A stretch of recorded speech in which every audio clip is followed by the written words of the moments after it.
మా ఇంటికి వచ్చి చెప్పాడు. అప్పుడే నేను వాడిని అడిగాను. ఎవడైతే చంపాడో ఆ విధవతనండి.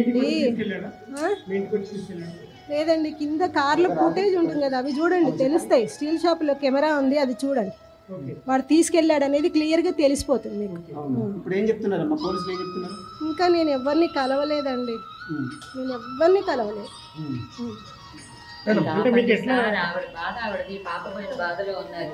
ఆవిడ వాళ్ళ కూతురు పోయిన బాధలో ఉన్నారండి. బాధ పెట్టదు, పోయిన కూతురు ఏ న్యాయం కావాలి మీరు కోరుతున్నారు? ఇలాంటి దారుణానికి ఎవ్వరూ పాల్పడరు.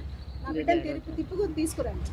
ఇంతమంది మాట్లాడుతున్నారు కదా, ఇంత చేస్తున్నారు కదా, నా బిడ్డను నాకు తీసుకుని రండి. మీకు ఎప్పుడు అనుమానం రాలేదమ్మా అతని పైన ఇట్లా చేస్తాడని? చెప్పాను కదండి, మేకపుల్ని ఏదో చెప్తారు కదా సామెత, అట్లా చేస్తే మంచి పిల్లలే కదా, అందరినీ అనుమానించలేము, మంచిగా ఉంటుంది అట్లా అనుకున్నాను. కానీ మొత్తం ప్రాణాలు తీస్తాడు వీడుక, అంత కర్కోటకుడు అనేది ఇప్పుడే కదా తెలిసింది. అంటే కదమ్మా, కూతురు కూడా ఎప్పుడు సస్పెక్ట్ చేయలేదా? ఇలాంటి పనులు చేసే పిల్ల కాదండి. ఎప్పుడు వెళ్ళిందమ్మా ఇంట్లో నుంచి? ఎప్పుడు వెళ్ళింది? శనివారం నైట్ అండి. ఇంత దారుణానికి పాల్పడిన వ్యక్తిని ఏం చేయాలి మీరు కోరుతున్నారమ్మా? మేము అడిగింది మీరు చేస్తారా? చెప్పండి. చేస్తారా? న్యాయం చూపిస్తారా? మేము చెప్తాం, చెప్పాలి కదా.